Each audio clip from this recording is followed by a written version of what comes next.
Good evening, everyone. Welcome back to another episode. We are coming to you, as always, from the greatest country in the world, the great Republic of Texas, deep in the heart of the Lone Star State, Dallas, Texas, to be more specific. If you guys are already subscribers, please consider smashing that. Or if you aren't already subscribers, please consider smashing that subscribe button as well as that bell icon so you guys don't miss an episode in the future. Also, don't forget to smash the like button. That'll really help us out as well.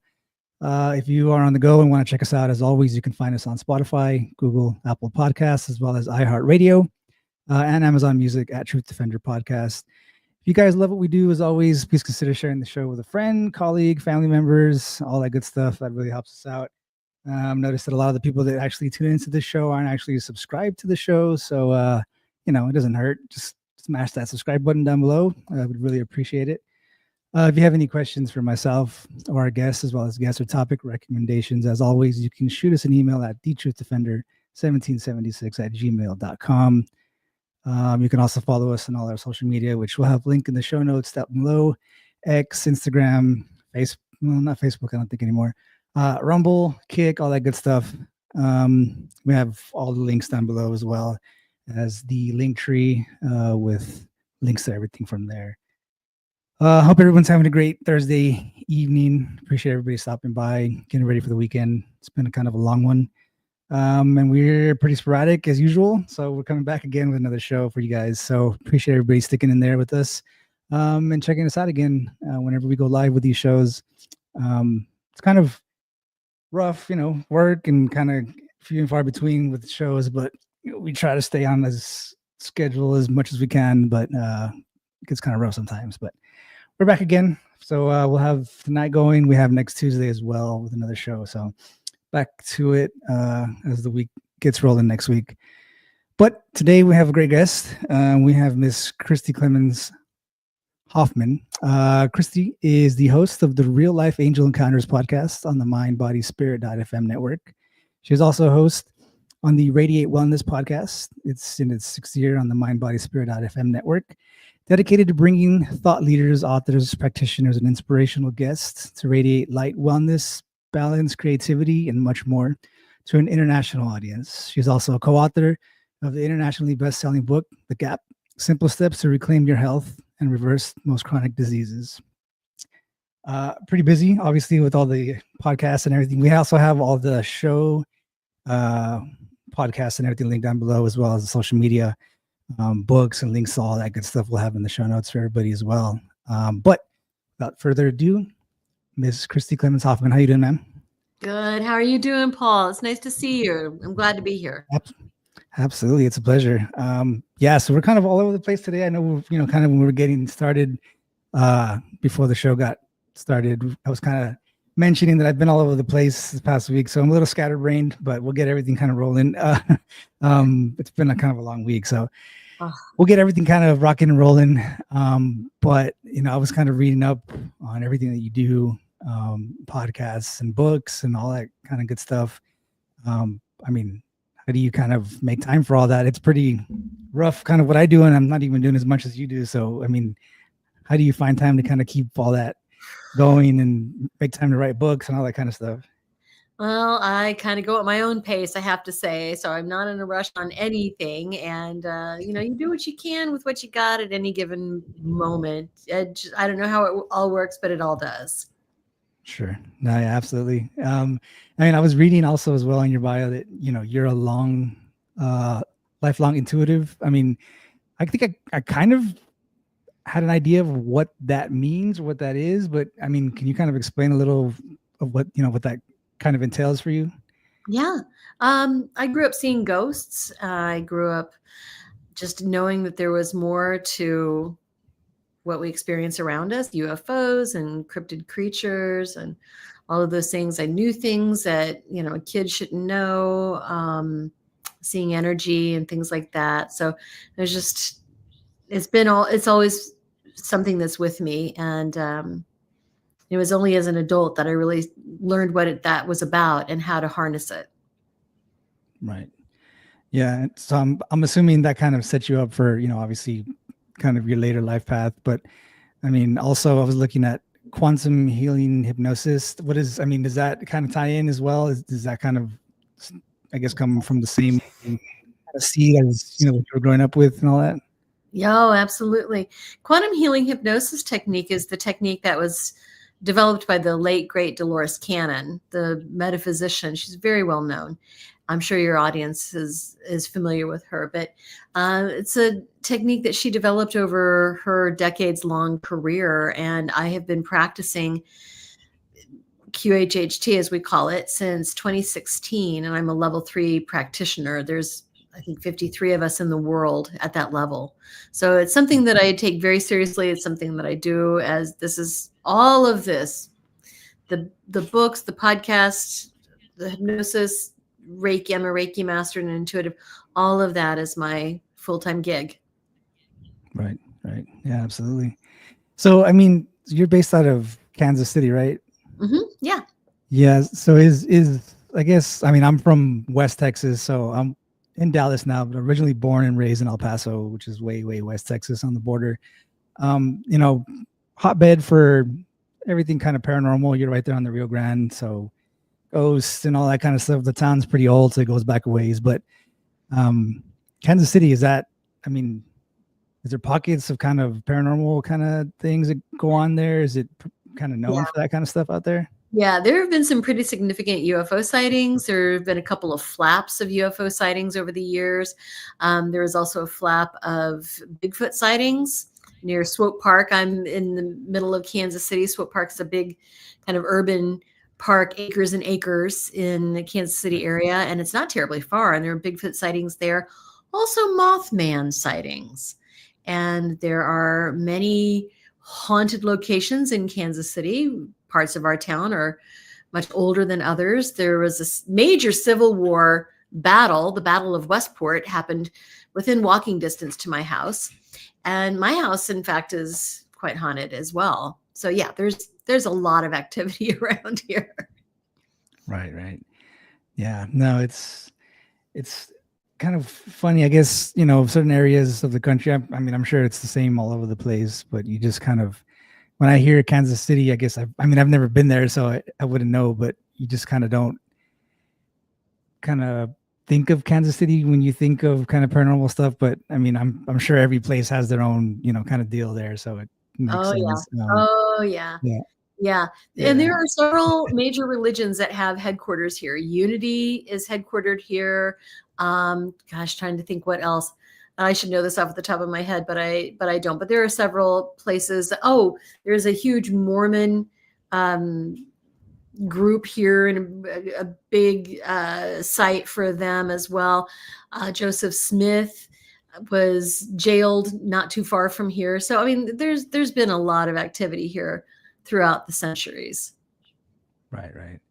Yeah, it's interesting. I was also reading up previously. So from one book to the other, I mean, we mentioned the first book, or the last book that you wrote, was The Gap. Obviously, Simple Steps to Reclaim Your Health and Reverse Most Chronic Diseases. But then you kind of jump into, this latest one, which we're talking about, like angel encounters and all that kind of stuff. I mean, what was kind of the thought process between starting there and then jumping into this next book? Was that always kind of a plan that you had to kind of jump into that area? Well, I mean, I don't see them as separate areas, honestly. I see it all as part of this big umbrella, this big tent that includes all the things I do. So I do a lot of things. I narrow it down to readings, Reiki, and regression. So I do readings of all types, Reiki Master and medical intuitive, and then also a hypnotherapist. So I do QHHT, introspective hypnosis, and clinical hypnosis. And everything that I do ties together. It really does, just to help us understand more of who we are, what is at play with us, and the guides that are around us, and the endless stream of help that we have available to us. So all of it ties together. So in The Gap, I wrote one chapter, and it's called Energy in the Body. And it talks about how trauma and emotion actually works to create disease and illness. And it kind of picks up from the book, oh my goodness, I'm going to blank on this title, The Body Keeps the Score. the book, The Body Keeps the Okay. Score. So how trauma and buried emotion will over time affect the physical body. And so my chapter talks about the chakra system, what we hold in each of the chakras, the physical issues that can come about from an unbalanced chakra. It also talks about decoding the body in terms of understanding what our symptoms are and how they might be tied to emotion and trauma. So I talk about that as well. And then different things that we can do to reset that balance, colors, frequencies, different practices that we can use to unblock our energetic system. And then real life angel encounters, this grew out of my podcast, Real Life Angel Encounters. So, I mean, it just all flows together and all goes together, really. Right. Yeah. So I guess it would kind of be more, so would that kind of lead into more, I guess, guardian angels? Is that kind of more of let me see how I said it. Do you get stories more of like guardian angels where people know that they've had these beings around them their entire life? Or is it more just like random, people that never really believed in anything outside of, whatever they believe in, whether they have religion or not? They don't really believe in angels or guardian angels. Is it more kind of like freak accident stuff? Or do you have both of like guardian angels since I was born, and I've always known they were there, stuff like that? It's more of the random encounters. Yes, although some of these stories that we know about our guardian angels or different angels that are with us through birth to death, but these stories, they really are a wide variety of people and experiences. So I'm thinking of some of the near miss type of things in the book where someone could have gotten into a wreck, but they didn't because they listened to guidance that was around them.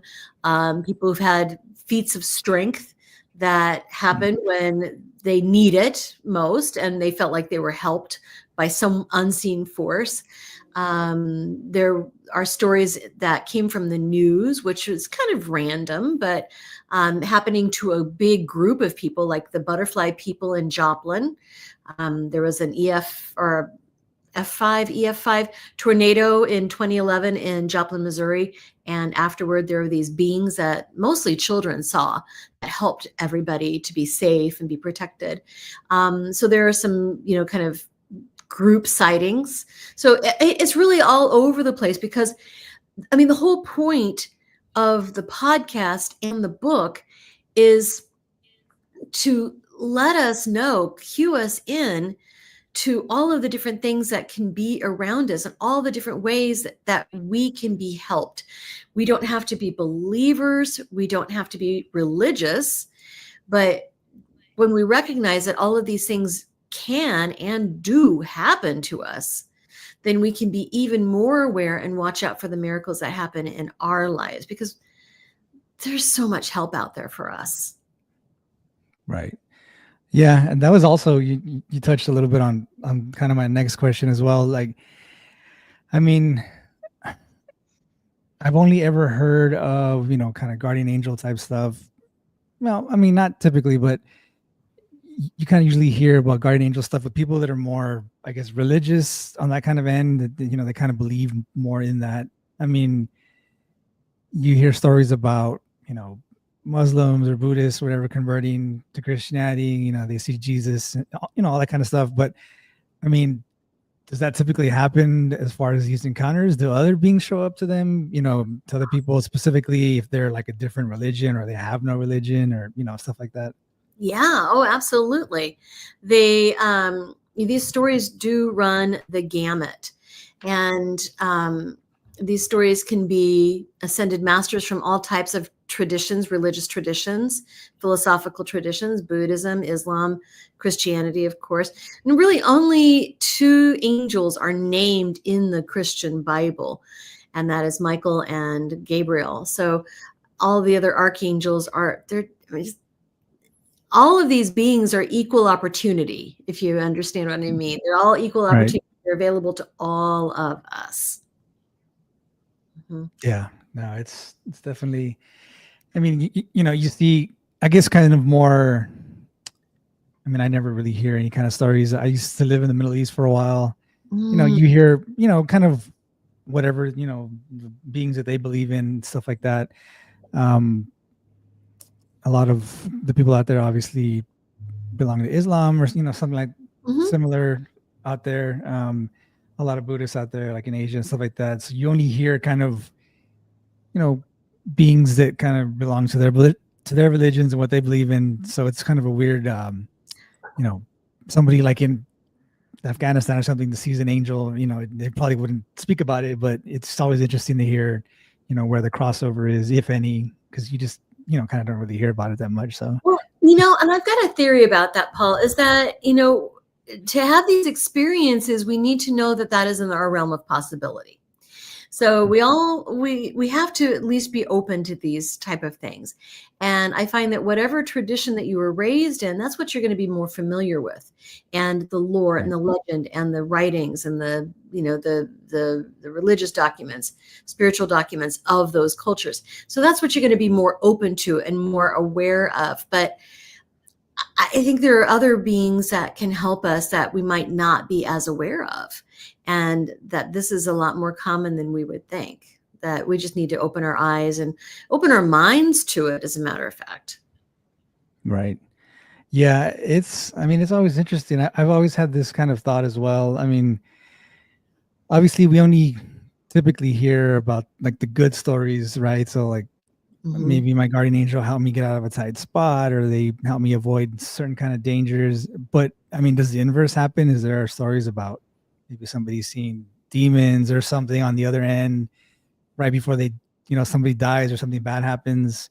I've always, you kind of hear stories about you felt like some kind of evil presence prior to something bad happening. I mean, obviously you hear stories about that, but have you ever come across anything like that as well?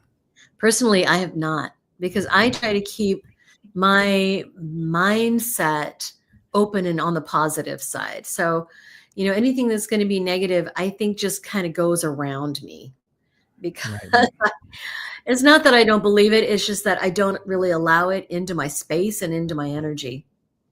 Sure. Yeah. Yeah. You don't want to attract it. It's kind of, well, I had this kind of a weird kind of instance a long time ago. It's kind of a long-winded story, so I'll try to cut it short. But so I used to work, was in the military for a long time, and I got out. And when I got out, I used to work for like the armored trucks, with all the banks and stuff.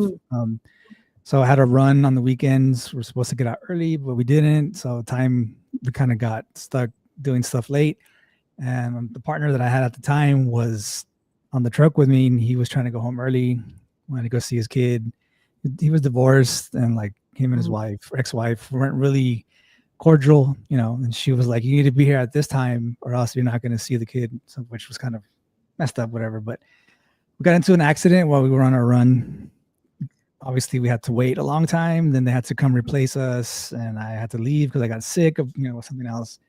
So he ended up having to stay late, like almost towards midnight. Obviously didn't get to see his kid, which sucks. I don't know what ended up happening with them in the evening and all that stuff. Come to find out, I get back to work on Monday.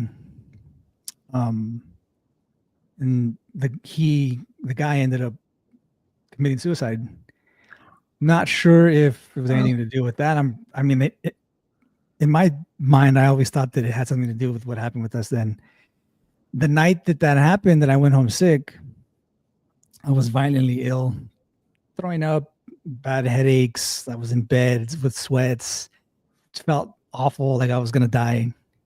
And my ex-wife, she's from the Philippines. She's very kind of like into the whole, I wouldn't say like voodoo, but just kind of like the local kind of things that they do out there.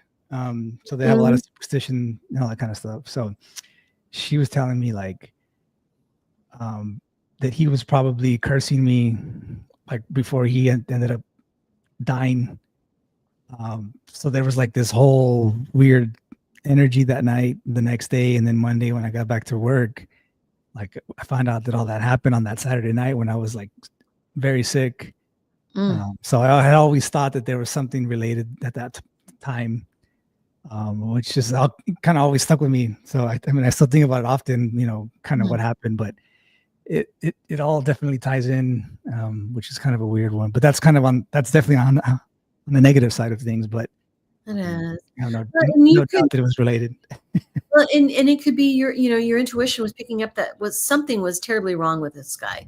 He's not going to just take one negative phone call or one negative interaction and then decide to end his life.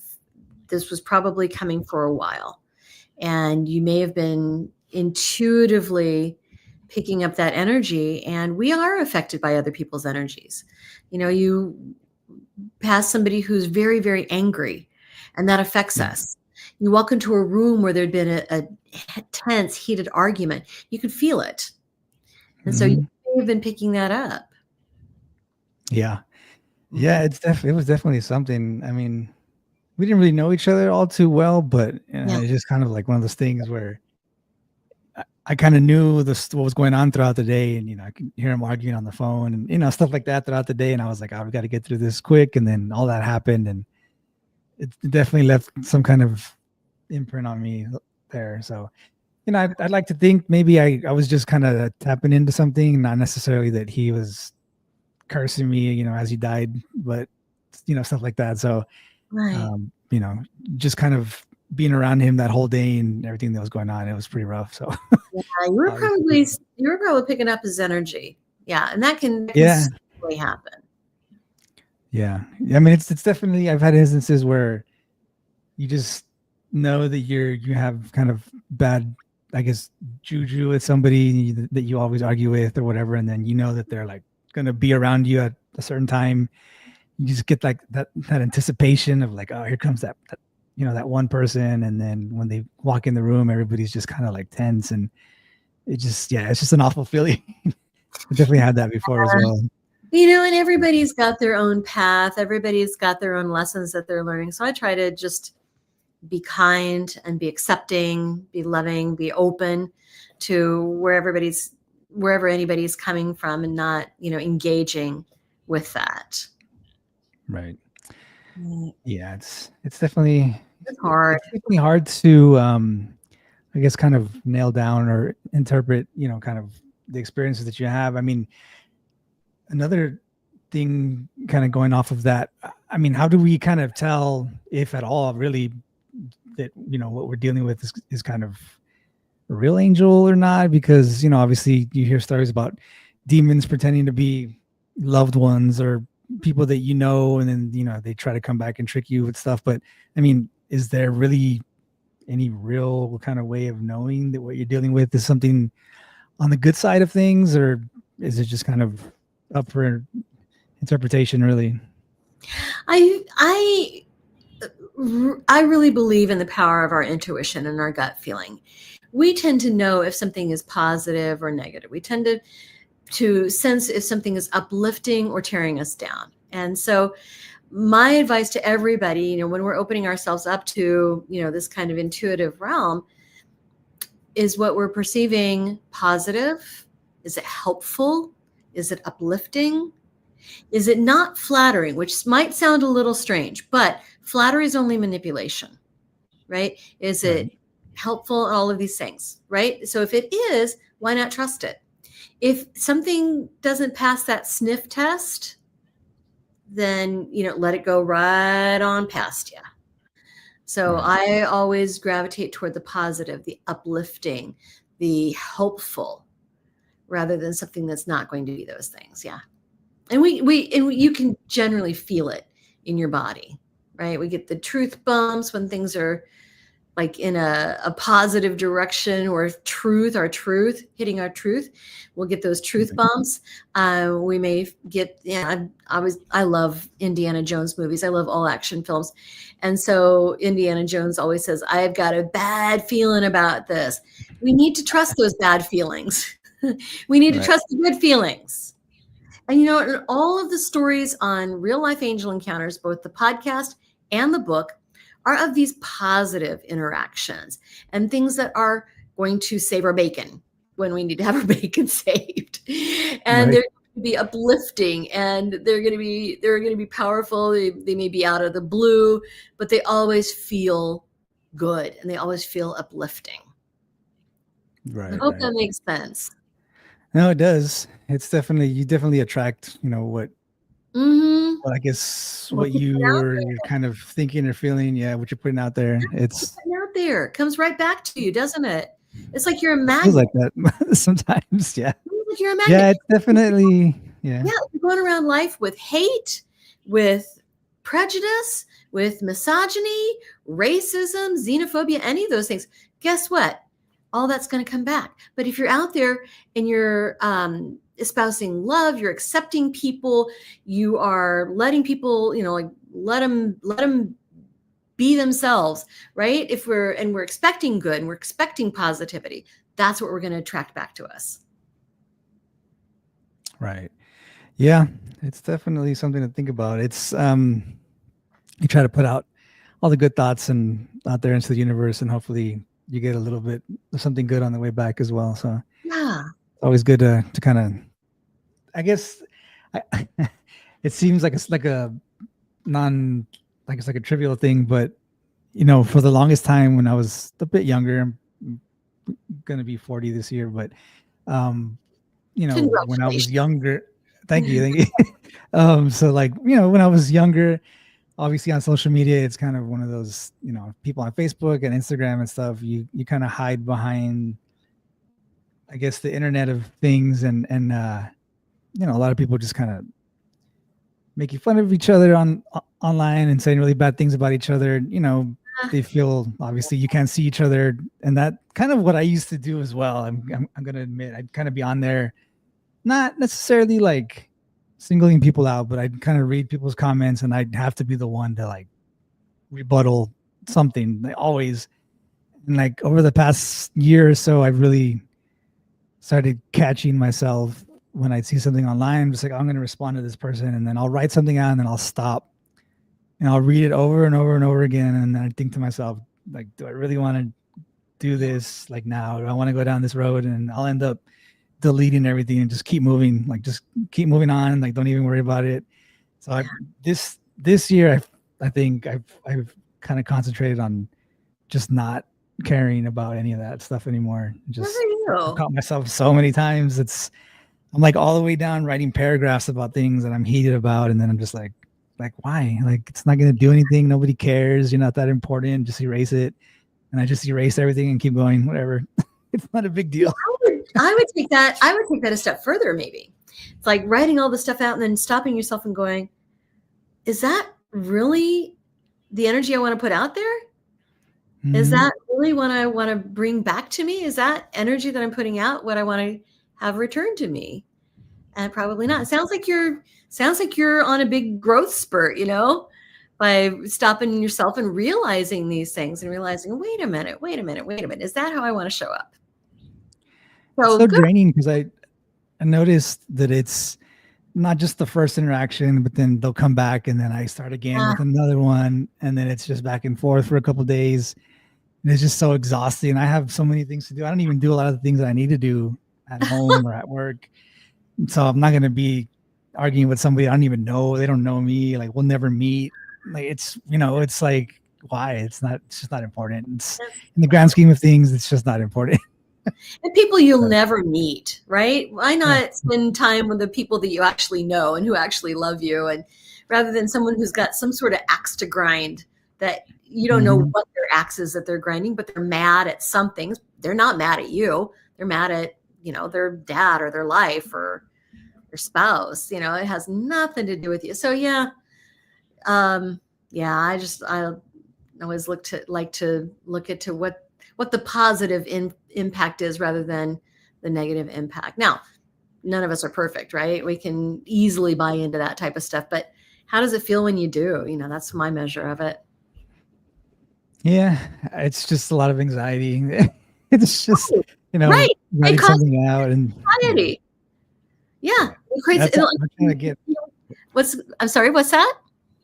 No, I'm just saying I've been trying to get past that part of it lately. It's just, I don't know, a lot of unnecessary anxiety. I started going back to the gym every day now, and trying to eat right, sleeping early, hanging out with my son as much as I can, and Man, you're doing some great things there.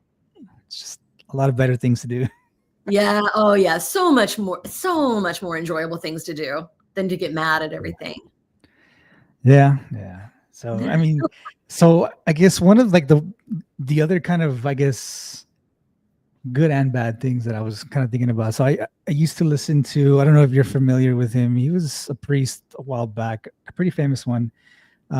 His name was Father Malachi Martin. And he used to deal with like exorcisms and all that kind of stuff. And he used to come out on the Coast to Coast AM show with Art Bell way back in the day.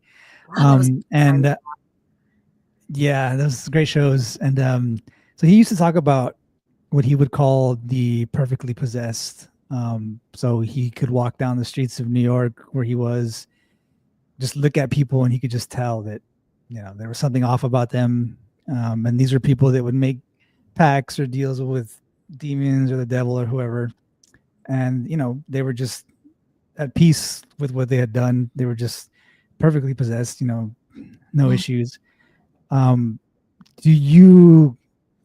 He spoke about, obviously the same to do with angels, but do you think that angels are kind of on the earth disguised as humans, in humans, kind of, following that same kind of trajectory? I'm sure there would have to be.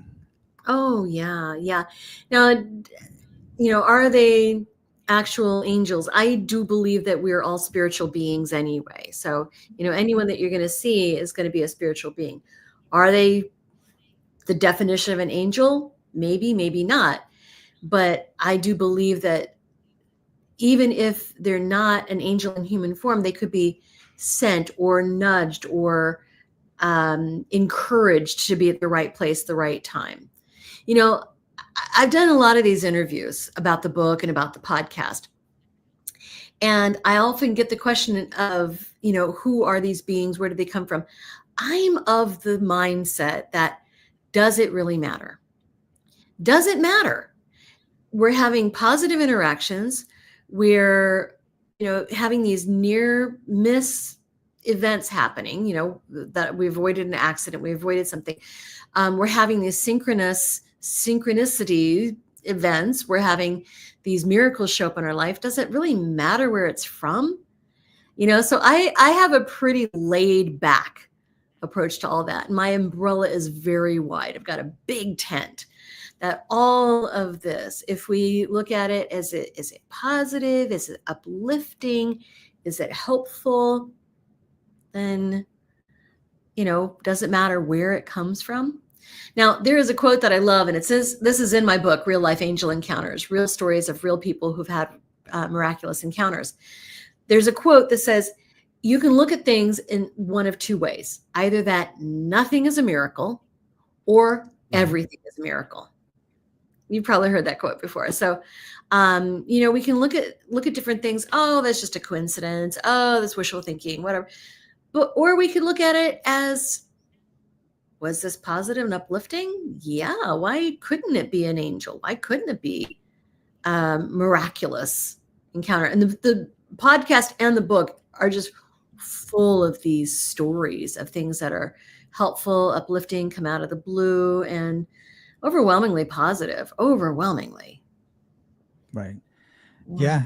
So also one of the other things that I was kind of interested in also that you wrote about was, so you wrote about being someone else's angel in the book. I mean, is I guess, like, in a sense, do you mean while you're still alive, or like after you die, or, I mean, both? I don't know, Well, that goes back to, this could be an angel in human form. Absolutely can be. Or it can be someone who is just kind of put into the right place at the right time by some positive, benevolent being, right? So there's a story in the book. It's called Angel in the Walmart Aisle. And I'm sure this is a US-based podcast, so everybody knows what Walmart is. I'm surprised some of the UK people didn't know what Walmart was. But although we do appear in the Philippines, so for those of you in the Philippines, sorry. So it's just a big mega store.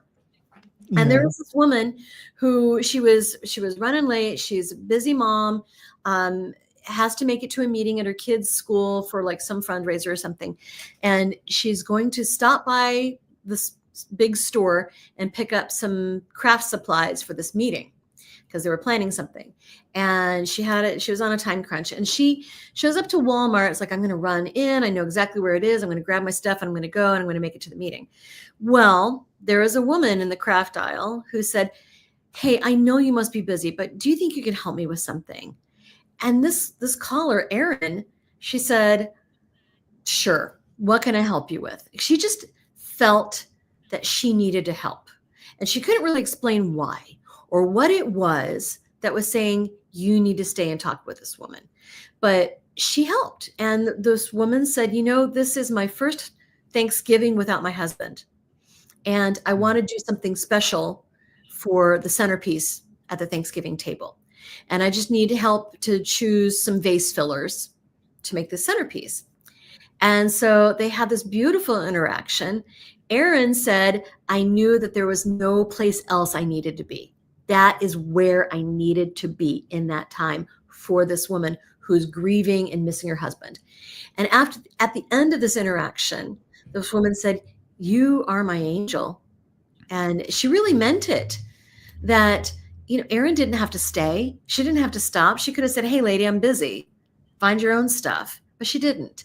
She felt that she needed to be there. She felt she needed to help and she needed to talk to this person. She couldn't explain why, but I feel like her guides, her angels, and maybe the widow's angels also said, hey, just let's help this lady out. And they both walked away from that experience feeling uplifted and feeling expansive and like something profound had happened. You can't make that stuff up. Right. Yeah. It's so I guess that kind of follows the theme I'm thinking in my mind, obviously, but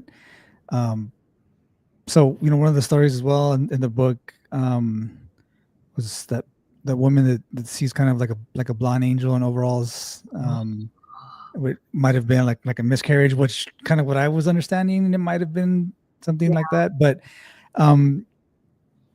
these kind of things only appear typically when there's some kind of like trauma event or something bad's happening. Yeah. That kind of leads to like divine intervention in my mind. But could like painful moments actually increase kind of our spiritual openness, I guess, more? Yeah. If we're open to it, right? So this woman, Colleen, this caller, she was going through, probably was a miscarriage. She never really found out, I don't think, but that's really what it sounded like. And then here's this woman who just shows up out of nowhere and very striking and gorgeous looking and helps. And then she's immediately gone. Nobody found her. Nobody had even seen her go into the restroom to help this woman.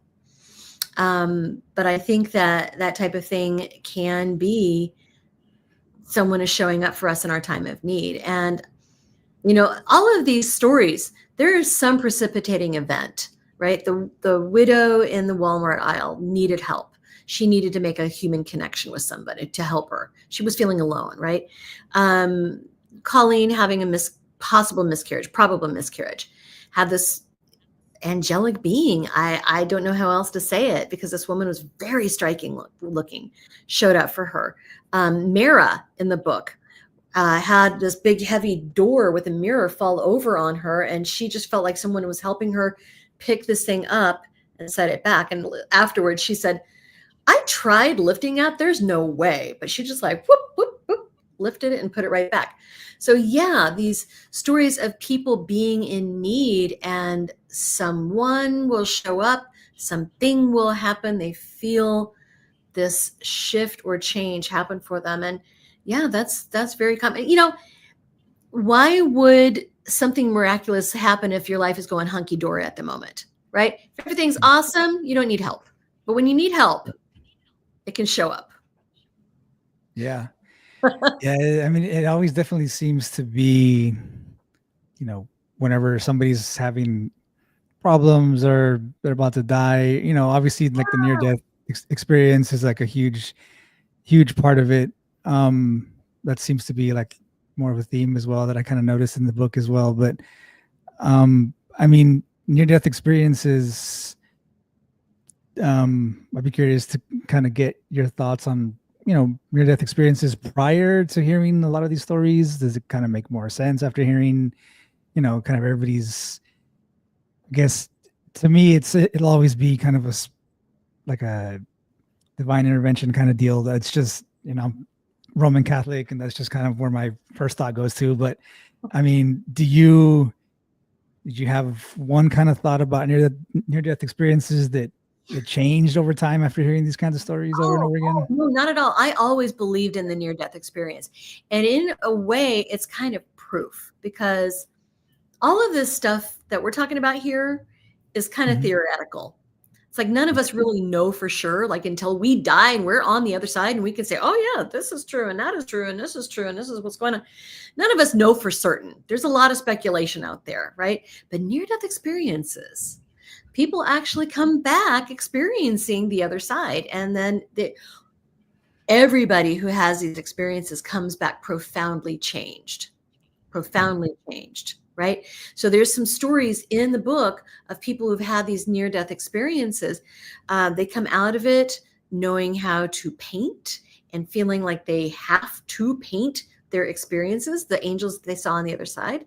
They come out of these experiences compelled to create music that they heard on the other side. And they have these fantastical stories. Many of them have similarities across all of the different near-death experiences of having these benevolent beings. There's usually someone says, I'm sorry, you need to go back. You can't stay here. They talk about the light, of course. They go toward the light. They talk about all of the colors that are on the other side that we don't even have words for here in the physical. They talk about the music that is just like piped in the air. And we experience that on the other side. In fact, all of the near-death experiencers that I've talked to want to recreate this music. So there are some commonalities, and it's like, these are people who don't know each other. They're from different walks of life. They're from different areas of the world, and they're having similar experiences. But you know what? To your point earlier about your culture or your religious upbringing having an influence, I have heard, now I haven't talked to any like non-Western type of near-death experiencers, but from what I've read and for what my research shows, that they will often have experiences that reinforce their upbringing. So something that they are familiar with and versed in, right? So here in the West, we're versed in angels and those type of beings, and we'll often see them. So yeah, I think the near-death experience can be quite profound. And like I said, kind of proof of all of this. Right.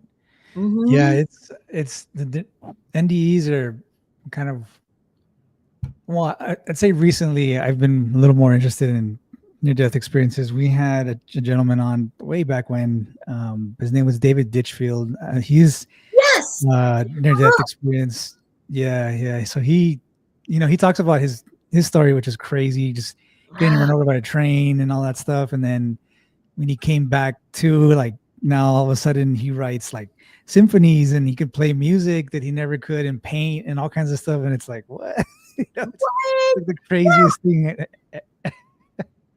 Yeah, that was interesting. Yeah, that is interesting. Yeah, his near-death experience was incredible. Reminds me a little bit of Dr. Eben Alexander. I don't know if you're familiar with him. Yeah, Heaven. Yeah. After his near-death experience at DE, he just was obsessed with letting people know about the music that he heard on the other side. Yeah, this stuff is crazy. It's kind of a crazy thing to, like, you say, like, oh, that'd be cool, like if I could have those kind of talents after something, but like the ordeal that you have to go through in order to get them, it's like, I don't know if I'd be willing to do it voluntarily, but it's like, yeah, it's, he had like a serious accident and he almost had his arm severed. Yeah, it's crazy.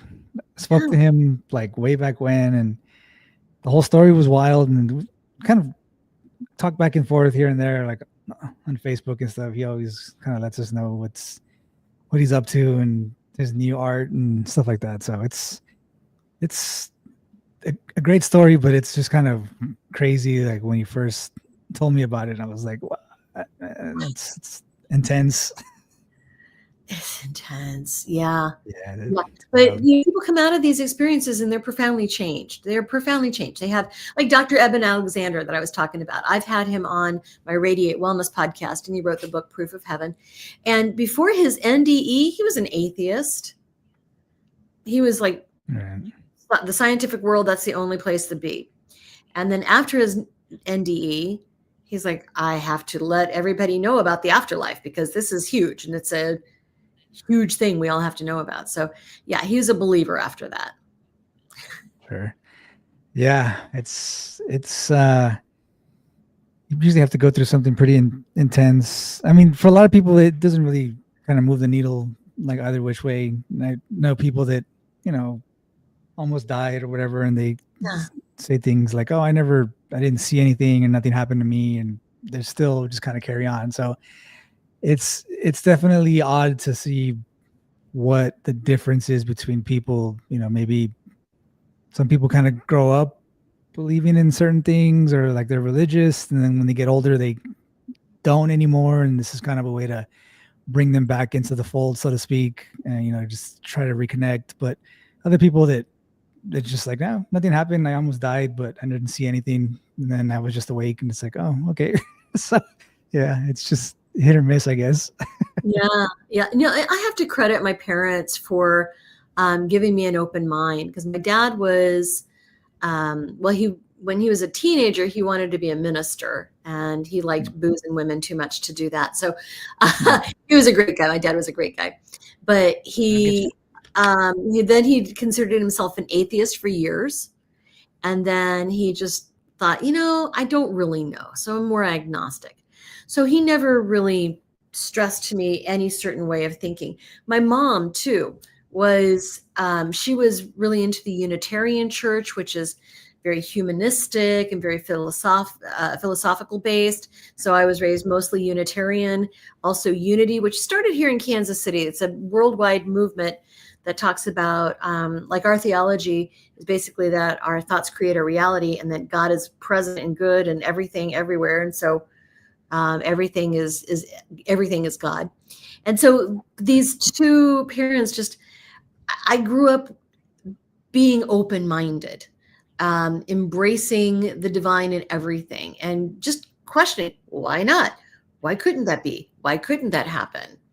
What happened if I look into this? So some people are raised to be very closed-minded, that this is the only way to think, this is the only way to believe, this is the only way to live your life.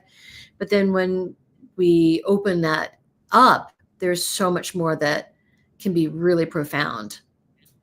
Right. Yeah. Yeah. It definitely depends on, like you said, obviously, whether you're willing to kind of take the leap and see what's out there. A lot of people don't really, it's, I guess not funny or odd, but the amount of people that I've met over the years that don't believe in certain things, whether it's like spirituality or whatever, like just anything, they just have no second thought about things. I used to know this one guy that didn't believe in anything like spiritual. He wasn't Christian or any kind of anything, and he just didn't think twice about any of it. So I was just always like, you never went to church or anything growing up? It's like, no, like my parents didn't believe in any of that stuff. I grew up not going to church or anything, and it just at some point it was just never like a second thought for him, like for at all, which is weird. It's like a weird thing for us that actually believe in something like that, or we have some kind of feelings towards it, but to like not even consider anything as a part of your life, like whether it doesn't have to be Christianity or anything. It's just they don't it's just not there in their mind for them. It's just whatever. No ghosts, no nothing. They just don't have time for it. It's like, all right. And that's fine. That is just as valid of a path as anything else. just looking at things at face value, that's okay too. I'm sure this person is getting a lot out of his experience as a human, and a lot out of his experience here on earth. So, why not? I just firmly believe that we should live and let live. So that is just as fine of a belief system or lack of belief system as anything else. Yeah. It's, I guess, for people like myself or like others that kind of grew up in that world already from like very young, it's just kind of a shock, I guess. I didn't really know, like, I wasn't like angry or anything like, oh, you have to believe in, this and that. But for me, growing up in like, I come from a Hispanic household, obviously. I'm from West Texas, and like growing up, it's a lot of Catholic, and everybody's Catholic. Like, it's everybody goes to church and all that stuff. And just to see somebody that just wasn't like that, I was just like, what? You don't have to go to church? It's like, you can not go to church too. So for me, it was just odd that, like, how come he doesn't have to go to church? It's like, people do that. That was kind of, that was kind of more like where I was coming at it from. But, because like us, there was never a second thought of not going to church. Like, you have to go to church on Sundays. It's like, there was no like world where that didn't happen.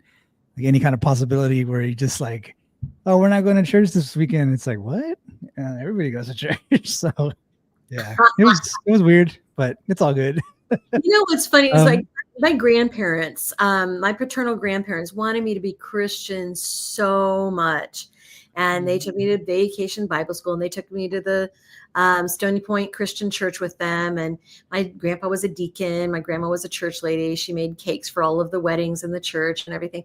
And, I really tried to make sense of it. And it just didn't make sense to me. But then my mom took me to the Unitarian Church as a teenager, and the minister was doing a series on world religions, just so we would have exposure to different ways of thinking. And I loved it. But he did a message one day on Zen Buddhism. He actually rode his motorcycle into church to talk about Zen and the art of motorcycle maintenance, which is not about motorcycle maintenance. It's more about Zen.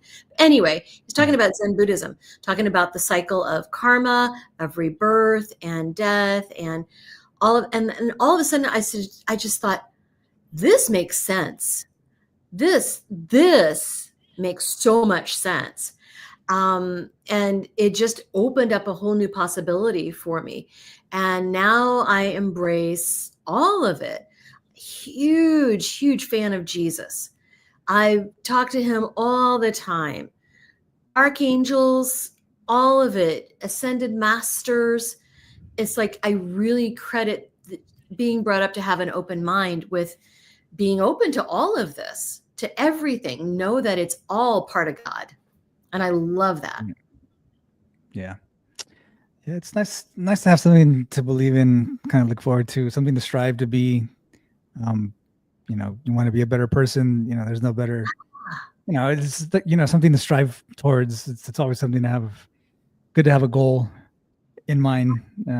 But for myself, it's like I always say, it's like motivation gets you nowhere, but discipline gets you everywhere. So it's good to have that kind of mentality, for anything that you do. So to have be a better person every day. Yeah, to have something that you believe in.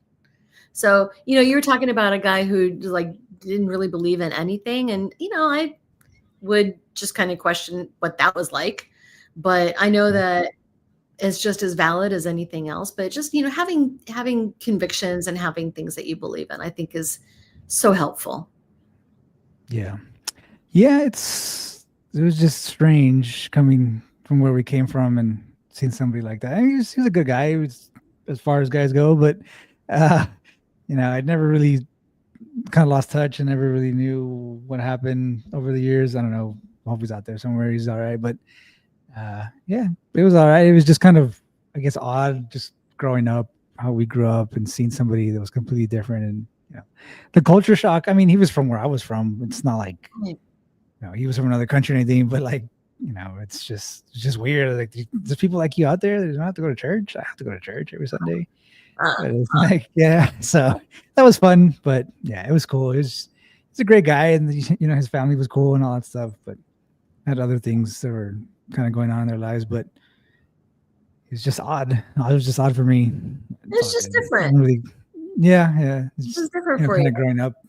Yeah, it's just always been, and it's kind of those I guess typical stories for everybody. Really, like growing up, very religious, and then kind of getting to like high school and those kind of years where you don't really believe in anything after that, and you kind of, not that you don't believe, but you just don't really pay attention too much after that. And then kind of later on in life, after a bunch of events that were kind of on the same spectrum, traumatizing and some very intense moments in life and stuff, and you just kind of find your way back. So that's what happened to me, and found my way back to my faith and all that stuff. So it's now that, raising a kid and stuff like that, it's kind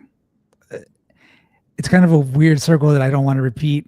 Obviously my family when I was younger did the same thing, and I kind of grew up not to resent, but not really want to be a part of it all that much. Like I call kids and stuff, and then later on in life, you kind of come back full circle. But yeah, so we're try not to lay it on so thick nowadays. I saw a skit one time that this woman was driving. This was in a skit, and she was talking to her friend about how, I was raised with a religion. I don't know. It's like, I don't know. I kind of grew out of that and started thinking other things, and then almost gets in a wreck. And she's like, "Our Father who art in heaven, hallowed be thy name." Yeah, exactly what it's like. Yeah. Right? It's like you might get satisfied, but then when you really need it, it's good to have it there. Yeah. Yeah, it's funny how that's the first thing you call out to when, it's like literally the first thing that comes to your mind, whether you believe or not. It's typically always the first thing. It's just like, oh God, help me. It's just like, where'd that come from? It's, right. It's ingrained. So it's interesting. Well, and it's fine if there is somebody who does not have that to fall back on. That's truly fine. But I love how rich it is to know that our guides are with us, our loved ones are with us, our angels are with us. God loves us, and God wants us to succeed. And all of these spiritual beings want us to succeed, and they want to help us. That gives me such an immense amount of comfort. I love that. Yeah. And, I used to worry about stuff. I find like I worry about things now, but I don't dwell on it like I used to. Right. Because I know that all I have to do is put out the call. I have to ask for help and trust that it's going to come, so it's just like takes so much pressure off, I think. Yeah, no, it definitely does. It's, like we were talking about earlier about anxiety and stress and all that stuff is extremely bad for you. Just anxiety, you can just feel it in your body. You start getting sick or something ends up happening, migraines, or, you just don't feel well. And it affects you. I was actually having this conversation with my son earlier today about, he was asking me what holding a grudge means. And I was just like, yeah, it's one of those things where like you might hate somebody or for whatever reason you have a grudge on some person, but that person is probably has never thought twice about you after, whatever happened. And it's only affecting you. Like it'll make you sick. It'll just drive you crazy. Yeah. And that it's like the other person probably doesn't even know that you're still around. He doesn't care. It's just, so it's like, don't worry about that kind of stuff. Like just let it go. It's only going to affect you. So. Yeah. Somebody said once that having a grudge is like drinking poison, expecting the other person to die. Yeah. Exactly what it is. Yeah. It's a good one. Yeah, exactly what it is. It's that person care less. Well, if you hate that, it's like we know that when we hold on to that stuff, when we hold on to stresses, that there's a chemical reaction that goes on within the body. We're under that stress, and then we have this release of adrenaline, and we have the fight, flight, or freeze response because our nervous system shifts to the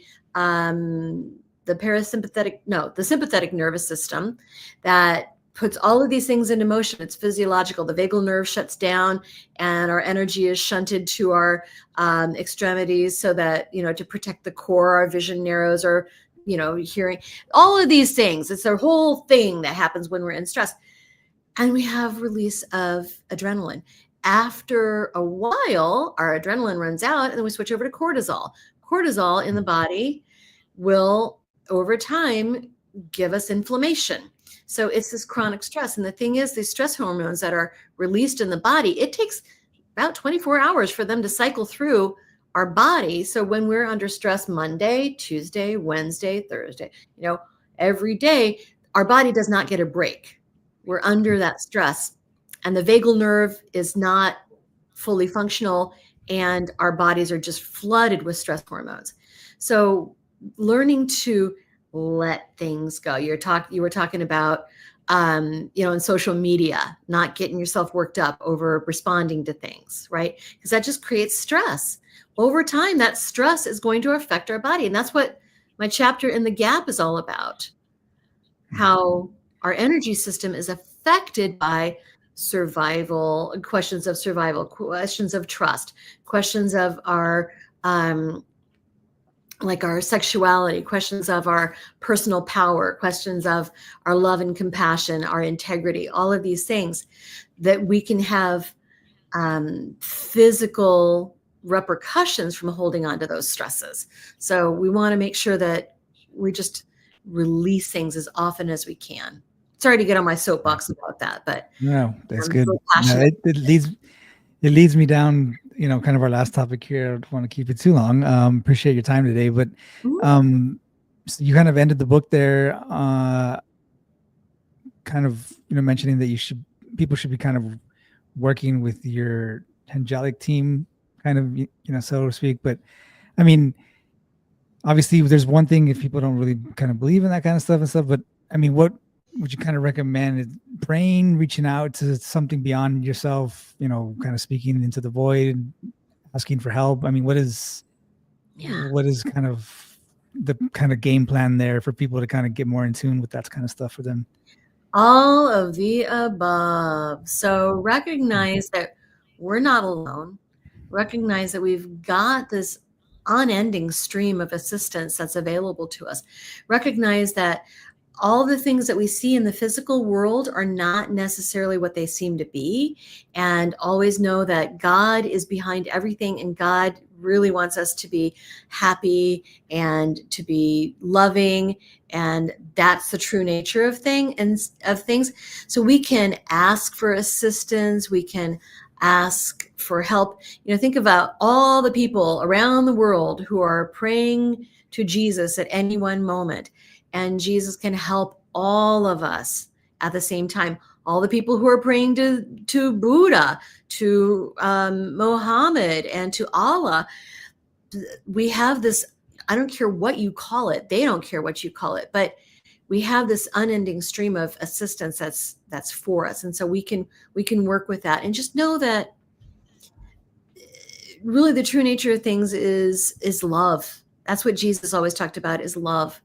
And, we can turn our faces toward the positivity, and I keep an open mind, honestly.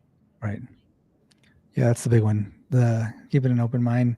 Yeah. You pray all day and night, but if you don't really kind of believe it in the first place, you're just kind of throwing stuff out there and hoping it sticks on the wall. But you gotta be, open to seeing things and feeling things and hearing things. It's, I would always hear stories about people that would say stuff like, yeah, I just prayed, for God to speak to me and, maybe give me a sign. And then all of a sudden they would hear him speaking to them back and forth. And I was like, how does that even work? Like, you have somebody talking to you. It sounds like you're hearing voices in your head, stuff like that. But it really is kind of open to interpretation for a lot of people. But, you kind of pray for things and maybe give me a sign or help me out to do this and do that. And, you don't always get what you want directly. Like, you can't be like, hey, let me win the lottery tomorrow and, stuff like that. But, you kind of pray around, like, help me make better decisions and be more wise with my money, and maybe find opportunities that I can grow, this and that with. But, you just got to be kind of willing to see the signs and open up a bit and kind of be led, instead of thinking, what's going on and what's best for yourself. But it's definitely hard, just to kind of surrender your life, to something that for a lot of people, I'm sure, don't really kind of know for sure exists. That's obviously what the major word of faith is. You just kind of believe in stuff that you're not really too sure about. But yeah, it's just keep an open mind out there. So keep an open mind and know that when we ask, well, what the Bible says, ask and it is given. But the part that we don't remember is it actually goes ask and in the believing it is given. So we have to have that faith. We have to have, know that it's going to happen, But the thing is, it might not happen the way that we expect it to, or that we're asking for. So we might want a resolution to an issue, but we have to be open to what that resolution can be. Right. So we have to just know that, yes, these things are working in the background, but we have to be open to how that's going to manifest for us. Right. Yeah. That's what I believe. It's definitely, there was, I guess it wasn't really like a meme, so to speak, but there was something on Instagram that was talking about, I prayed to God to make me stronger. So he gave me more problems to like have to deal with, or I pray to God to give me more wisdom. And he ended up making my life a little harder and having to navigate my way through things. So also you got to be careful in what you ask for and like, how you're trying to get stronger, because instead of making you stronger, he'll give you more problems to make yourself stronger. It's kind of like the weird way that they were actually trying to explain it, but yeah. Be careful what you wish for, in other words. Yeah. There's a story that this wasn't a story from somebody, but it's a funny story, like a joke that I'd heard years ago, that's in the book. And there's a flood, and this guy is, his house is going underwater. He prays to God, God, please help me, get me out of this flood, save my life. And God says, yes, you will be spared from the flood. And so he climbs out onto his roof because the water's rising. And here comes a boat. Says, hey, buddy, get in the boat. We're going to take you to safety. He's like, no, God said God's going to save me. And then, all right, buddy, well, good luck. And then here comes another boat. Hey, seriously, you got to get in the boat. Let's go. We'll take you to safety. He's like, no, God said he'll help me and I'll be spared. And then the water's just rising and rising. Here comes a helicopter, drops a rope ladder down and says, hey, mister, get on the ladder. We're going to take you to safety. You're in danger. And he says, no, God's going to save me. Thank you. And sure enough, the water rises again. He drowns, gets to heaven and says, God, what the heck? You said you were going to save me. And God said, I sent 2 boats and a helicopter. What else do you want? Yeah. So we have to be open to what that help is going to look like. Yeah, that's exactly what it is. Absolutely. Yeah, it's rough. You got to be careful what you wish for. So you got to be careful, and you got to be open. Got to be open. Yeah. Like, yeah, I sent you 2 boats and a helicopter. Mm-hmm. Yeah. Well, yeah. So, I mean, kind of, you've been so gracious with your time today. I do appreciate it. But as we wind down here, the book, when is that out? Is that out? So in the UK, it's out June 24th. And here in the US, it's out July 1st. But pre-orders are open now. So pre-orders help in many different ways. So pre-orders on Amazon lets Amazon know, hey, we might want to print more of this book because once this releases, there's going to be more of a demand. So pre-orders help with that. And then, algorithms and stuff. I don't know how algorithms work, but they tell me that pre-orders really help book sales. So pre-orders are open now, and then it'll be everywhere in the States July 1st. July 1st. Yeah, those algorithms are kind of a black hole. Nobody really knows what they do or how they do it. But yeah, it's kind of a weird one. Magic happens. I don't know. It's sorcery. Yeah, it's something crazy out there. But then there's also Real Life Angel Encounters podcast that we can listen to. Right. So there are new stories coming out every other week. So it's on rotation. So it's on Real Life Angel Encounters is on rotation with Radiate Wellness Podcast. And so every other week there's a new episode dropping. And Real Life Angel Encounters, I'm always looking for people who have these stories to tell. So You can email me at angelencounterspodcast@gmail.com to submit stories, or there's a link in all of the show notes for Real Life Angel Encounters to submit your own story. So please, I would say, listen to the podcast and be prepared to believe. Right. Yeah, definitely. It was, we didn't get to it, but I think I might have something kind of similar when it comes to stories like that. So I'll shoot it your way later on and tell me what you think. It was kind of a weird one, but yeah, it's definitely I'm up for weird. Listen to. Yeah. Yeah. So it's definitely one of those. I mean, I wouldn't say weird, but it's definitely along the lines of, some kind of intervention. So I'll definitely shoot that over, and you can read it and let me know what you think. But I was gonna actually send it previously, and I just never got around to writing it out. Oh, okay, that's okay. I'm not going anywhere. You know how to do it. We'll get that over as well. Yeah, so we'll have links to all the show notes and everything as far as pre-orders, and your last book as well. You can get that on Amazon as well. Yeah, absolutely. The Gap. Okay. That is available on Amazon. And that is Gap: Simple Steps to Reclaim Your Health and Reverse Most Chronic Diseases. And it's an international bestseller. So pretty easy to find out there. Yeah, definitely. So we'll have the links to all the podcasts as well, the books and everything, the website as well. RadiateWellnessCommunity.com. So that'll be on there for everybody to take a look at as well. And could I plug one more thing, Paul? Yes, absolutely. Mm-hmm. Thank you. I am in a docuseries called Journeys into the Soul. And this docuseries, it's in its second season. That's the season that I'm in. It releases June 14th, Saturday. So I don't know when this episode is going to come out, but it's set for a world release this Saturday. And my episode features my QHHT work. Every episode of the Journeys into the Soul show focuses on a different hypnotherapist around the world and their clients and what their clients are looking for and what they're searching for, and then the results that they get. So yeah, the episode that I'm featured in is called I'm Not Done, and it's filmed right here in Kansas City.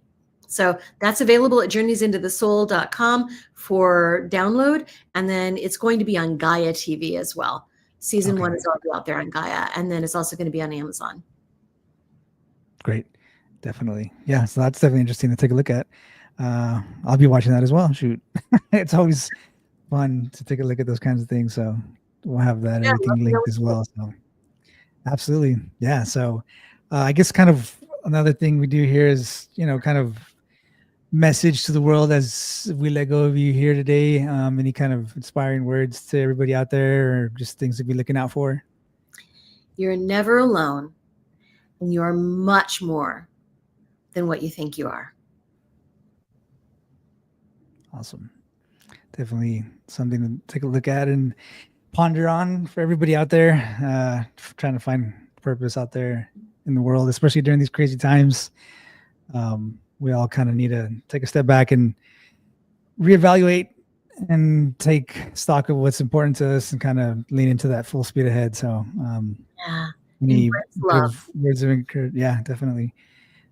So we all kind of hanging on and along for the ride here. So we'll see where we all kind of end up towards the end of the year. I've always kind of take 2 points, the end of the year and then kind of the middle of the year, to kind of sit back and kind of evaluate where we are and guess what's going to happen next. So we're kind of riding by the seat of our pants till the end of the year, but we'll see where we end up. And then we'll get ready for the new year. Stay focused in love, and know that, they've got our back. Absolutely. Yeah. So, well, Christi, I do appreciate your time. I appreciate you jumping on with us today on a Thursday evening. We'll definitely have everything linked down below. Everybody can get their hands on the book. Be on the lookout for the docuseries as well. So this show is live today, so we're out now. So be looking out for the weekend on the 15th when that actually pops up. You guys can get a hold of that and support. We're all about supporting that as well. So I do appreciate the time. I hope you have a great weekend. Stay safe out there, and hopefully we get to speak to you soon, sometime in the near future. If you ever have anything going on, you want to share something, we're always here. So I'll definitely be shooting over my story as well. So we'll get that down as well. Love to hear it. I'm looking forward to it. Thank you, Paul. Appreciate it. Absolutely. Yes, ma'am. Thank you. Have a great weekend and stay safe out there.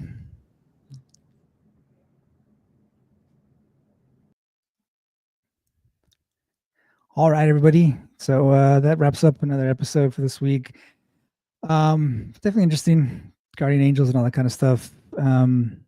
Things that are similar. So I always been a believer in that. Guardian angels. Had some experiences that would kind of lead me to believe. So I'll be sharing that story with her, and we'll see if that actually comes out sometime in the future. I don't know. I didn't really share it with her previously.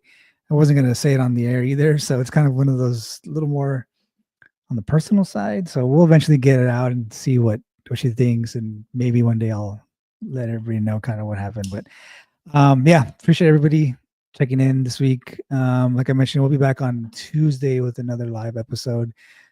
So be on the lookout for that. Show notes with all the links to social media for Christi are going to be down below. Just kind of all over the place with podcasts and books and all that kind of stuff. So that's the Real Life Angel Encounters podcast on the mindbodyspirit.fm network. She also hosts that Radiate Wellness Podcast, which is on as well on the mindbodyspirit.fm network. And the books as well. So The Gap was the previous one, and this latest one is going to be Real Life Angel Encounters. So be on the lookout for that as well. Yeah, so I hope everybody's having a great night. Have a great weekend as well. Everybody stay safe out there. Like I mentioned previously, if you guys aren't already subscribers, which a lot of the people that check in for the show are not subscribers, help us out. Subscribe, hit the like button as well, all that good stuff. You supporting the show kind of makes it worth me actually putting in the work to find guests, stuff like that. So you guys like the show and you guys want to see more stuff like that. The people that actually come on the show look at, the subscriber count for the show and how many people like episodes and all that kind of stuff when they decide if they want to come on or not. So, help us out. You guys subscribe and get more likes and stuff like that, and we'll grab some bigger guests as well. So I'm in the works of talking to people for a while, people that should have been on months and months ago. Still kind of holding out. So we'll get them. We'll get there. But yeah, if you guys aren't subscribers, hit that subscribe button, smash the like button as well as the bell icon. So you guys will know when we go live and put out episodes and all that kind of good stuff. If you're on the go, like always, check us out on Spotify, Google, Apple Podcasts, as well as iHeartRadio and Amazon Music at Truth Defender Podcast. If you like what we do, obviously feeling generous, please consider sharing the show with a friend, family member, colleague, all that good stuff. Questions for myself as always, or our guests, as well as guest and topic recommendations, you can shoot that over to the Truth Defender 1776 at gmail.com. Twitter, Instagram, Rumble, Kick, all that good stuff. We link down below as well as the link tree for all the links to everything else. Appreciate you guys' time. Like I keep saying, have a great weekend. Everybody stay safe out there. And always remember God, family, Texas. Have a great one.